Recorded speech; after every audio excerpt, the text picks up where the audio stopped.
Hello, I am your engineering librarian, Paul Hottinger.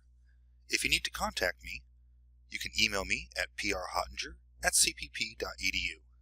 That is prhottinger@cpp.edu.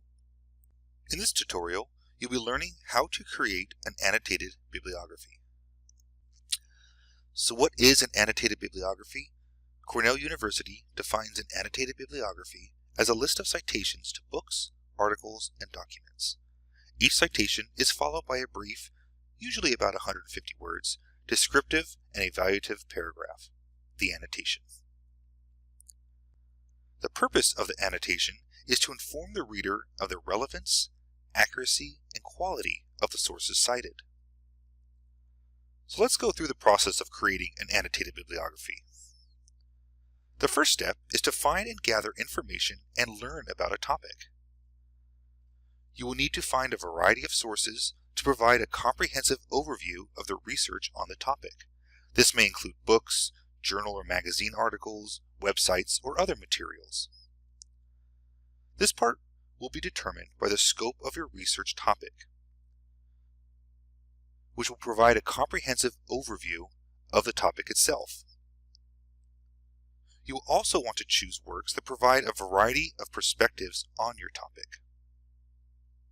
Once you find the sources related to your research topic, you will need to cite your sources in the appropriate citation style.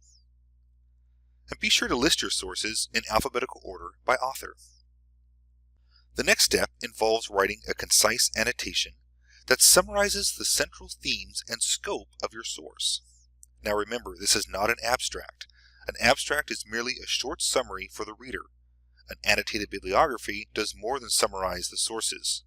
It includes your opinion on whether or not the source in question is accurate, convincing, relevant, flawed, etc. For example, write a few sentences evaluating the information of the source. This includes verification or critique of the authority or qualifications of the author. Comment on the worth, effectiveness, and usefulness of the work and how it ties into the purpose or idea of your project. Identify issues surrounding the topic and what other scholars have said about it. And evaluate the perspective from the work was written. For example, does the author have a particular bias or trying to reach a particular audience? So let's take a look at an example of an annotated bibliography. This is an example from Kent State University Library, and as you can see, the annotated bibliography includes the citation in a proper format. It is then followed by the brief paragraph that describes and evaluates the information. Feel free to pause the video to read the annotation thoroughly to get the feel of how it was written and to use it as a template for your own annotated bibliography. Thank you for watching. If you need any further assistance, please remember that you can always contact me, Paul Hottinger, your engineering librarian.